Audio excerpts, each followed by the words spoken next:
Bismillahirrahmanirrahim. Bakit nga ba ang Islam ang tamang relihiyon? Napakarami pong mga dahilan kung bakit ang Islam ang tamang relihiyon.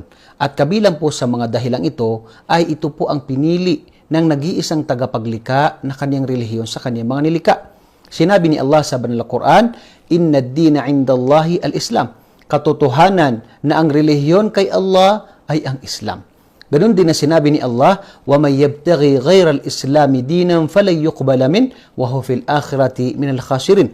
Sino man ang mag-angkin, kumuha ng ibang relihiyon maliban sa Islam, ay tunay na ito ay hindi tatanggapin sa kanya at siya ay mabibilang sa kabilang buhay sa mga talunan.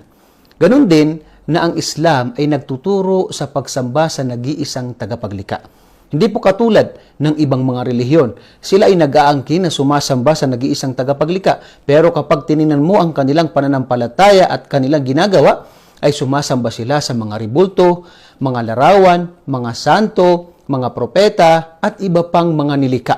Na ito ay hindi karapat-dapat na gawin ng isang nilikha. Bagkus ang Islam ay tanging relihiyon na nag-uutos ng pagsamba lamang sa nag-iisang tagapaglikha na siya lamang ang dapat sambahin.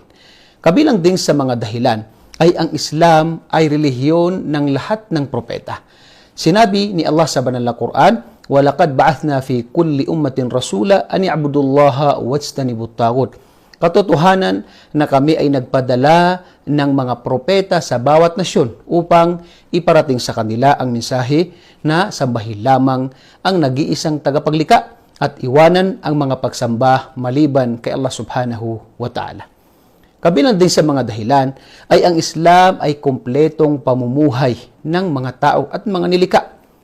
Ay makikita mo ang Islam ay mayroong mga aspeto, mga aral, mga panuntunan patungkol sa pagsamba sa nag-iisang tagapaglikha, ganun din respeto sa mga propeta, ganun din sa magulang kahit sa hindi Muslim, kapitbahay, sa pamilya, sa mga anak mo at iba pang mga nilikha. Lahat ng aspeto ng pamumuhay ng tao ay meron pong mga aral ang relihiyong Islam. Kaya ito po ay perpektong pamumuhay ng mga nilikha.